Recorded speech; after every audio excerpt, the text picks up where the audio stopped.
తూర్పుగోదావరి జిల్లాలో పురుడు పోసుకుంటున్న కాపు ఉద్యమ తీవ్రత అధికార పార్టీ అగ్రనేతలను కలవరపెడుతోంది. సభకు పెద్ద ఎత్తున జనం తరలివచ్చే పరిస్థితి కనిపించడంతో ఉద్యమ సభను నిర్వీర్యం చేసేందుకు టీడీపీ అడ్డంకులు సృష్టిస్తుందనే ఆరోపణలు బలంగా వినిపిస్తున్నాయి. రాష్ట్రంలో కాపు సామాజిక వర్గాన్ని సంఘటితం చేస్తూ ఈ నెల 31న తూర్పుగోదావరి జిల్లా తునిలో భారీ సభను నిర్వహించనున్నారు. సమావేశానికి పెద్ద ఎత్తున ఆ సామాజిక వర్గం ప్రజలు తరలిరానున్నారు. కాపు జాతి ఆకలి పోరాటంగా అభివర్ణిస్తున్న ఈ సమావేశం ఏర్పాట్లు చురుగ్గా సాగుతున్నాయి. రాష్ట్రంలో ప్రధాన సామాజిక వర్గంగా ఉన్న కాపులకు రిజర్వేషన్లు కల్పించి న్యాయం చేయాలంటూ నిర్వహిస్తున్న ఈ సభకు ఇప్పటికే పలు పార్టీల నాయకులు ప్రత్యక్షంగా పరోక్షంగా మద్దతు ప్రకటించారు. అన్ని రాజకీయ పార్టీల్లో ఉన్న కాపు నేతలు కూడా ఈ సమావేశం ద్వారా సంఘటితమవుతారని భావించిన రాష్ట్ర ప్రభుత్వం సమావేశానికి వెళ్లేవారిని పరోక్షంగా అడ్డుకునే ప్రయత్నం చేస్తుందనే ఆరోపణలు వినిపిస్తున్నాయి.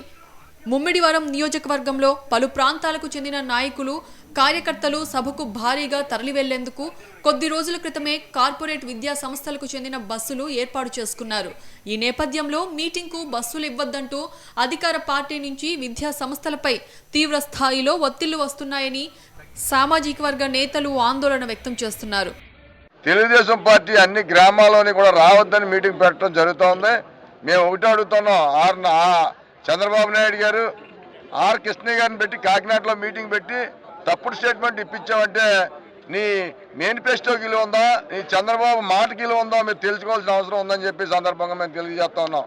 ఈ చుట్టుపక్కల ఉన్నటువంటి విద్యా సంస్థలు అన్నీ కూడా ఈ ఉద్యమానికి మద్దతు పలుకుతూ తమకున్నటువంటి వాహనాలని ఈ జాతి కోసం ఇవ్వడానికి సిద్ధమైనటువంటి నేపథ్యంలో మరి ముఖ్యమంత్రి గారు నిన్న కాక మొన్న ఈ జిల్లాకు విచ్చేసి చాలా పెద్ద ఎత్తున ఒత్తిడి తీసుకొచ్చి ఇక్కడ ఉన్నటువంటి యాజమాన్యాల మీద తీవ్రమైన ఒత్తిడి తీసుకొచ్చి బస్సులు ఇవ్వద్దు అనేటటువంటి దృక్పథంతో పనిచేస్తున్నారు. ఈ సభ ఏ పార్టీకి, కులానికి, మతానికి వ్యతిరేకం కాదని కాపు సామాజిక వర్గ నేతలు స్పష్టం చేస్తున్నారు. కాపుల యొక్క హక్కుల సాధన కోసం మరి ధర్మంగా కాపులకు ఏవైతే హక్కులు లాభాలు రావాలో ఆ లాభాల కోసమే మాత్రమే ఈ సభ చెప్పడం జరుగుతుంది. ముఖ్యంగా మనం చూసినట్టయితే ఇది ప్రభుత్వానికి వ్యతిరేకంగా జరుగుతున్న సభ అని చెప్పేసి కొందరు మరి అనేక రకాలుగా ఈ మధ్య పత్రికా ప్రకటనలు చేయడం జరుగుతుంది. వాస్తవంగా మేము చెప్పే మాట ఏంటంటే ముఖ్యమంత్రి గారు ఏవైతే హామీలు, ఏవైతే వాగ్దానాలు కాపులకు చేశారో ఆ వాగ్దానాల యొక్క అమలు చేయమని మాత్రమే ఈ సభ పెట్టడం జరుగుతుంది. అధికార పార్టీ ఎన్ని అడ్డంకులు సృష్టించినా తమ ఉద్యమం ఆగబోదని కాపు నేతలు అంటున్నారు. అధికార తెలుగుదేశం పార్టీ ఎన్ని ఎత్తుగడలేసినా, ఎన్ని అవాంతరాలు సృష్టించినా ఇది ఉవ్వెత్తున వస్తున్న ఉద్యమం, ఉప్పునలాగా వస్తున్నటువంటి ఉద్యమం. ఈ ఉద్యమాన్ని ఆపడానికి ఎవరూ సరిపోరు. అరచేతిని అడ్డుపెట్టి సూర్యోదయాన్ని ఆపుదామని అనుకుంటే అది మూర్ఖత్వం, భ్రమ.